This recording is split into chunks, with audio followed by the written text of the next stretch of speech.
मयि चानन्ययोगेन भक्तिरव्यभिचारिणी विविक्तदेशे सवित्वमर्तर्जन संसदी। मुझे परमेश्वर में अनन्य योग के द्वारा अटल भक्ति, अनन्य योग अर्थात निरंतर चिंतन के द्वारा, निरंतर परमात्मा का ध्यान के द्वारा अटल भक्ति और एकांत और शुद्ध स्थान में रहने का स्वभाव, एकांत अर्थात भीड़ भाड़ से दूर और शुद्ध स्थान में रहने का स्वभाव हो, और विषयी मनुष्यों से प्रेम का ना होना। विषयी जिनकी भोग में आसक्ति है, संसार में रुचि है, ऐसे मनुष्यों से दूर रहें। अध्यात्म ज्ञान नित्यत्वं तत्वज्ञानार्थ दर्शनम एतज ज्ञानमिति प्रोक्तम ज्ञानम तयदतो अन्यथा। अध्यात्म ज्ञान में नित्य स्थिति, अध्यात्म ज्ञान में नित्य स्थिति और तत्व ज्ञान से परमात्मा को ही देखना, यह सब ज्ञान है, और जो इससे विपरीत है वह अज्ञान है।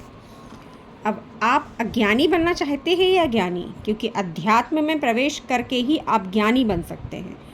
तो अर्पणा आध्यात्मिक जगत चैनल को सब्सक्राइब कीजिए और मेरा सपोर्ट कीजिए, और इस यात्रा में जो मैं आपकी निमित्त बनी हुई हूँ परमात्मा और आपके बीच, तो मेरा सहयोग कीजिए। मुझे सपोर्ट करके आप मेरे अर्पणा आध्यात्मिक जगत चैनल को सब्सक्राइब कीजिए और जन जन तक जो परमात्मा का संदेश है वह पहुँचाइए। तो ज्ञानी बनने के लिए आपको अध्यात्म में प्रवेश करना ही होगा, तत्व से परमात्मा को जानना होगा, देखना होगा, और नहीं तो आप इसके विपरीत अज्ञानी बन जाएंगे।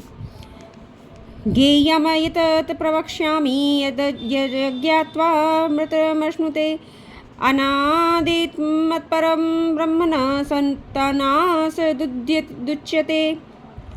जो जानने योग्य है तथा जिसको जानकर परमानंद प्राप्त होता है, उसको अब कहूँगा। वह अनादि परब्रह्म ना सत ही कहा जाता है और ना ही असत कहा जाता है। जिसको जानकर परमानंद प्राप्त होता है, उसके बारे में परमात्मा आपको बताएंगे। परमेश्वर सर्वतः परिपाणिपादं तत्सर्वतो अक्षिशिरो मुखं सर्वतः श्रुतिमल्लोके सर्वमावृत्य तिष्ठति।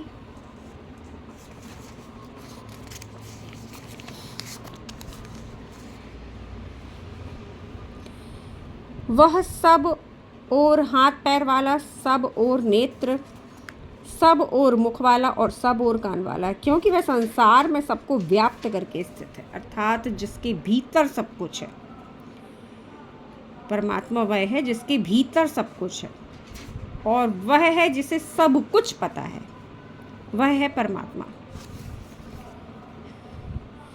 सर्वेन्द्रिय गुणाभासं सर्वेन्द्रिय विवर्जितम् आसक्तं सर्वभ्रश्चैव भ्रश्चैव निर्गुणं निर्गुणभोक्तृ च।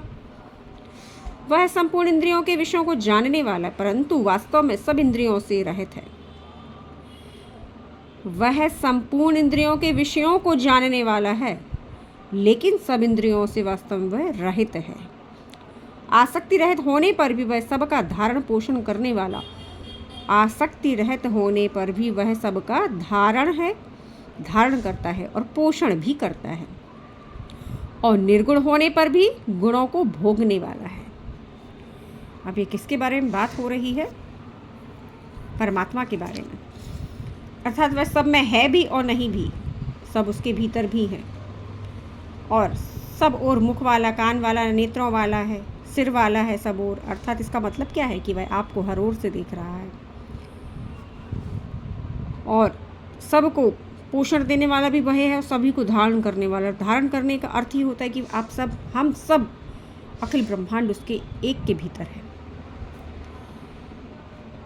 बहिर्नतश्च भूतनामचरं चरमेव च सूक्ष्मत्वात् दविज्ञेयं दूरस्थं चान्तिके च तत्। वह सब भूतों के बाहर भीतर परिपूर्ण है, और चर अचर भी वही है। वह सूक्ष्म होने से सहज बोधगम्य नहीं, परंतु ज्ञानियों के निकट और अज्ञानियों से दूर है। और ज्ञानी बनने के लिए क्या करना होगा? अध्यात्म में प्रवेश करना होगा। उस एक परम प्रभु परमात्मा की भक्ति करनी होगी। कैसी? अनन्य भक्ति। और कैसा कर्म करना होगा? निष्काम कर्म करना होगा, धर्मानुसार करना होगा, क्योंकि वह सूक्ष्म होने से सहज बोधगम्य नहीं है, परंतु ज्ञानियों के निकट और अज्ञानियों से दूर है। अब इसमें ज्ञानी कौन है और अज्ञानी कौन है? जिसका विषयों में मन नहीं लगता वह ज्ञानी है, जिसका विषयों में मन लगता है वह अज्ञानी है।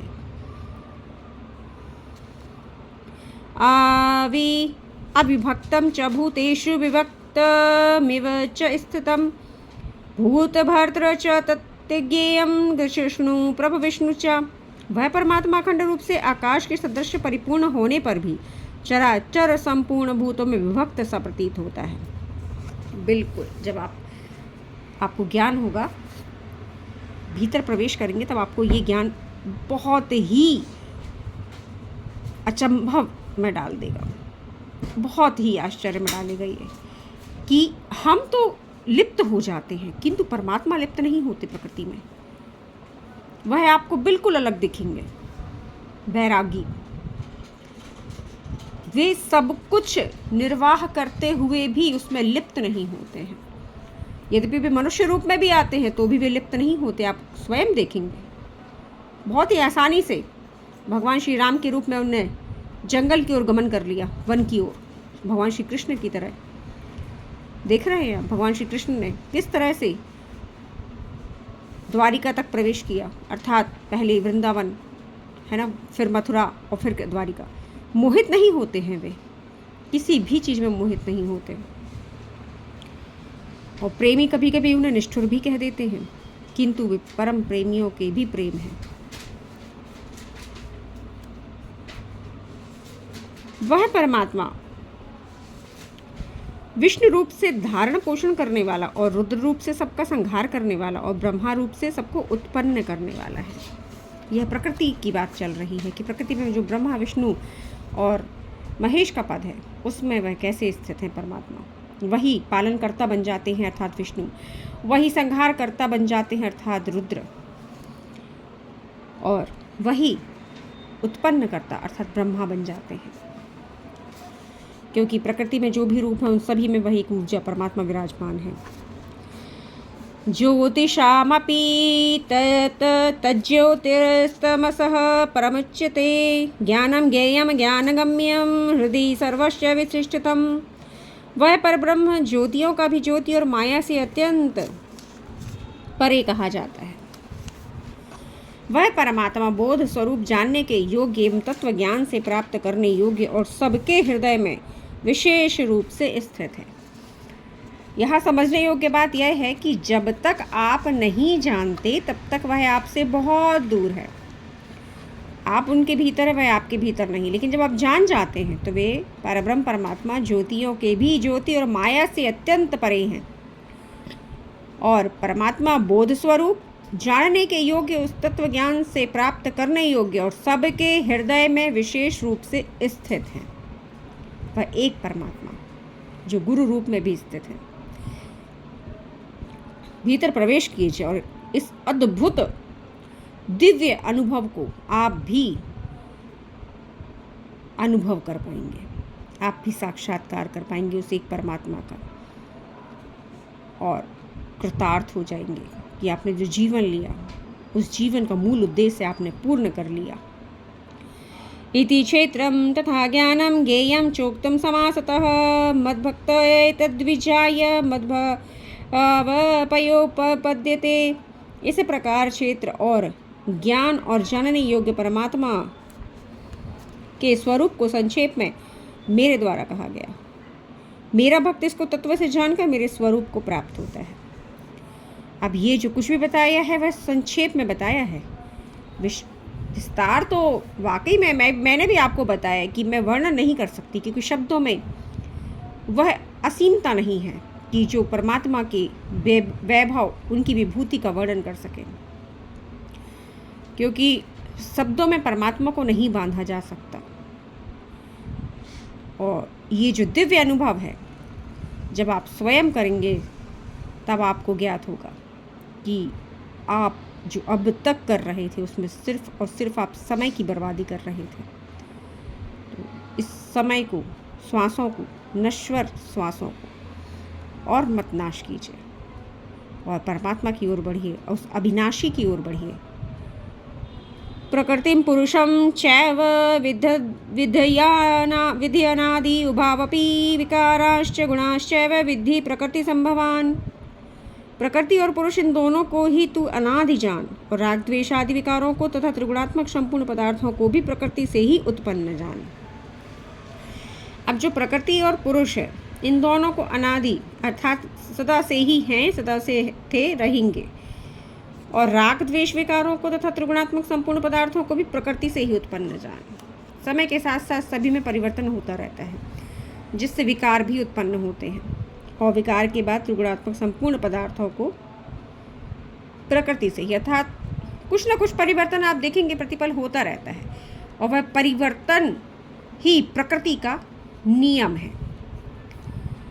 और यही ज्ञान भी है, क्योंकि आप कोई भी चीज़ स्थिर नहीं कर सकते, और हमारी जो स्थिति है वह स्थिर करने की होती है, सुख को, प्राप्त भोगों को और हमारी प्राप्त विषयों की आसक्ति को। तो ये स्थिर तो कुछ भी नहीं रहेगा, और जो भी है क्योंकि प्रकृति में है और आप प्रकृति से परे हैं, तो परे जाने का प्रयास कीजिए, वरना दुख कभी समाप्त नहीं होगा।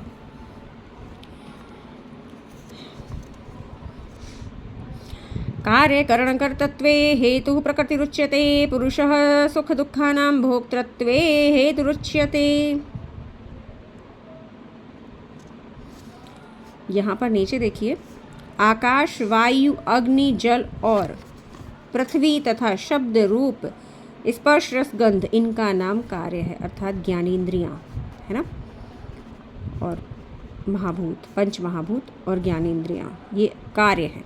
बुद्धि, अहंकार, मन तथा श्रोत्र, त्वचा, रसना, नेत्र, घ्राण एवं वाक, हस्त, पाद, उपस्थ, गुदा, इन 13 का नाम करण है।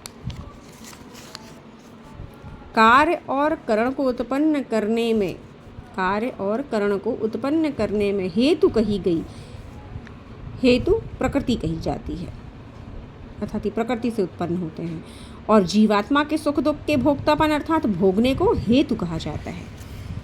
आपकी इच्छाएं हुई, प्रकृति का उत्पन्न होना, प्रकृति में विकारों का उत्पन्न होना, यही सब निरंतर चलता रहता है और हम बंधते जाते हैं। मित्रों, अपना आध्यात्मिक जगत चैनल को सब्सक्राइब कीजिए और जन जन तक परमात्मा की वाणी को पहुंचाइए, और सभी को प्रेरित कीजिए कि वे इस राह पर चलें, स्वयं के कल्याण की राह पर चलें।